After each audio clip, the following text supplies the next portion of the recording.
Saan iti panag-resign ni dati a Congressman Ronald Singson na bakante iti posisyon iti kinadiputado iti umuna distrito ti Ilocos Sur. Gapo kada ito'y mapadpadaanan meten ti sumukat kada ito'y a posisyon. Ada report ni Presscore ni Sel Benitez. Yes, Presscore Eddie, dua alawasen iti napalabas sakpay a nag-resign iti pwesto ni Congressman Ronald Singson. Mainaig da ito'y adu dagiti sayang buseng nga intay mang manggigan nga iti mang sukat iti turay ken kuana ket iti kapsat na nga ni Vice Mayor Ryan Singson. Manipod adda sa gipagilian nga Hong Kong ni Congressman Ronald Singson tapno sangwen iti kaso na iti kapsat na nga ni Ryan Singson a vice-alkalde iti syudad ti Bigan tinang ituloy dagiti narugyanan na proyekto ken programa. Ita nag-resign ti pwesto ni Congressman Ronald, manamnama nga maarami ti special election, tapno adda mang sukat ken kuana akas diputado iti umuna a distrito ti Ilocos Sur. Mainaig kadaytoy, adu dagiti agsalsaludsod no asino kadi iti mang sukat ken kuana iti pwesto. Maysa kadagiti mang manggigan tayo, ket ti mismo akabagis na nga ni Ryan Singson. Iti panakipatpatang tayo ken ni Vice Mayor Ryan na kunana ang nakasagana isuna no bilang man. Well, nakasagana na ta. Oray idi paylaeng ituloy tayo met di proyekto ni Apo Congressman Ronald. Di dubdumapay kay umumay pa di opisina. So, dejay talagang agyaman na ta dejay talakin suporta na ipapakita na may kanya. So, just in case na siya amin na proyekto ni Apo Congressman Ronald Singson, sigurado nagtultuloy latta. Pakaseknan kadaytoy abanag, no mismo nga iti umili ti mangiduron ken kuana alumaban iti pwesto, mabalin asaan a makakedked. Gapwanan ta makita da kanumet iti kabailan na nga agserbi kadagiti tattao, akas kinuna iti maysa nga umili. Sintos me, ti panagi trabaho na ti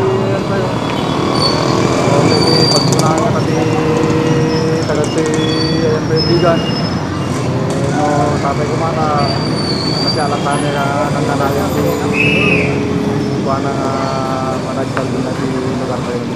Mapapati nga rod nga kalpasan a maipasa ti resolusyon sa Provincial Comelec nga aggapumet lang iti Kongreso. Matuloy meten ti special election iti 1st District ti Ilocos Sur. Para iti Presscore, Sel Benitez.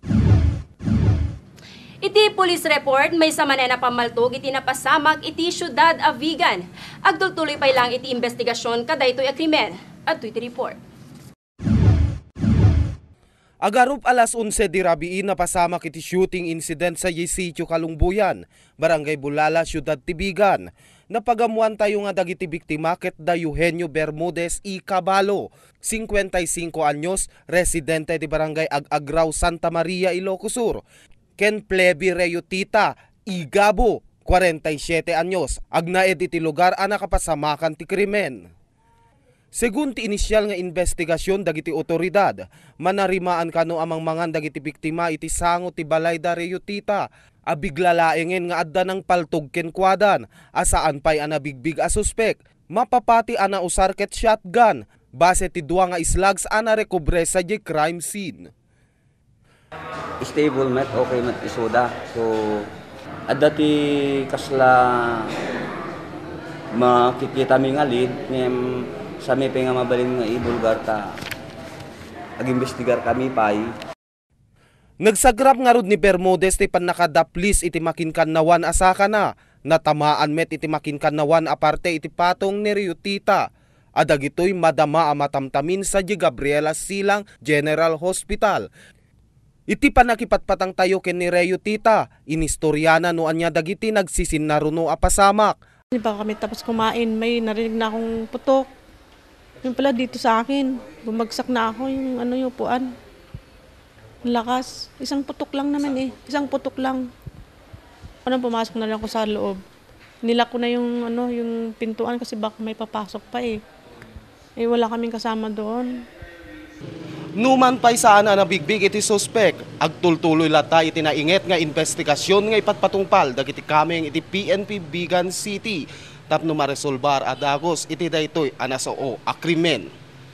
Para iti Presscore, Sel Benitez. Naiyuswaten ti may nga programa ti NFA nga iRice wenno iron fortified rice. Segun ti NFA manager na dumaduma nga pagsayaatan para ti bagi, ti maited daytoy nga iRice. At ni Presscore Michael Layante.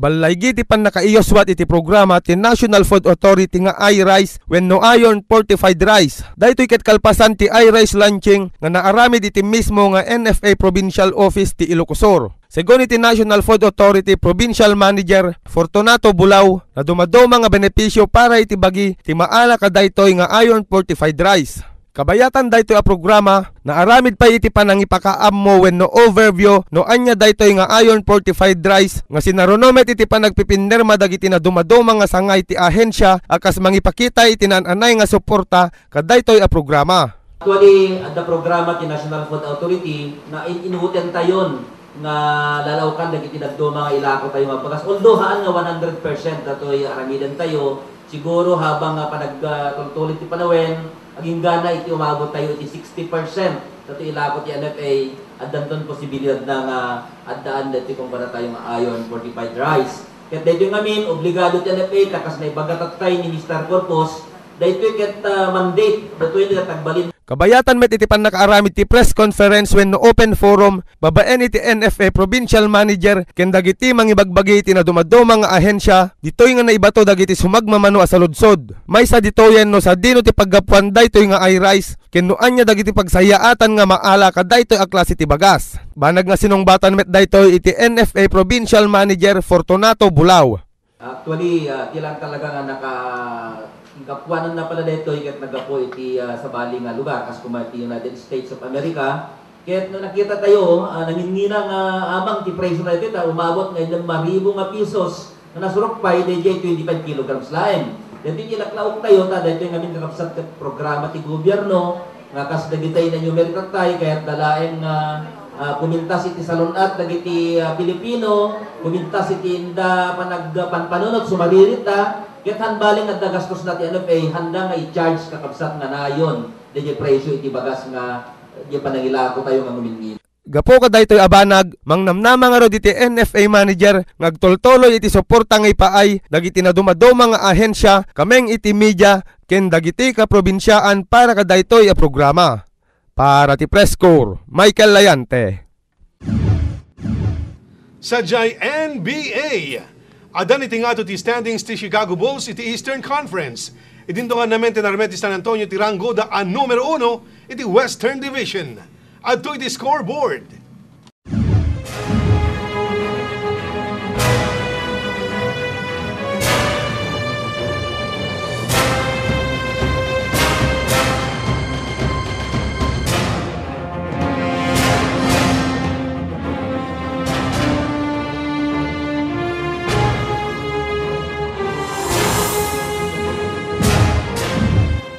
Gagayem gan kakabsat, dito ti pakabuklan, dagiti damdamag nga nakalap ti Core TV News Team, iti daytoy alawas. Damag nga kompleto ken detalyado. Gingganan tun sumarong edisyon, iti daytoy programa tayo.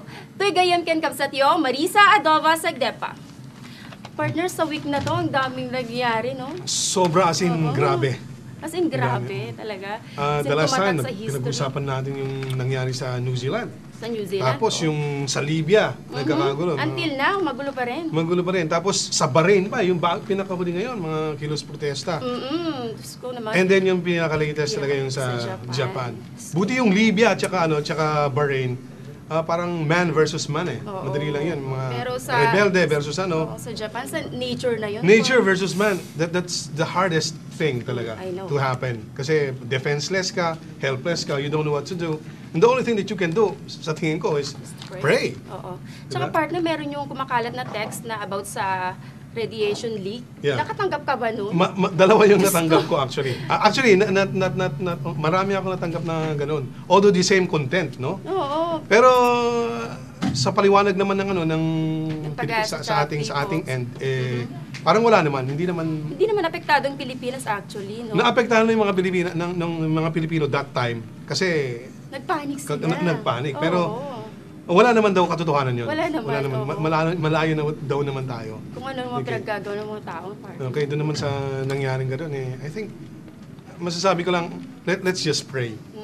Because Saka marami pa ring mga pamilya na wala pa ring communication sa Japan. Doon. Kung buhay pa or patay na sila. I hope they or we could get over this as soon as possible. Just remember, a little prayer goes a long, long way. Toy, pagayam yo, Eddie Calizo. Diyos ti agin at agtultuloy nga pa ng tarabayo kada kami ditoy. Presscore Weekend Edition. Please, Mr. Eva, smile.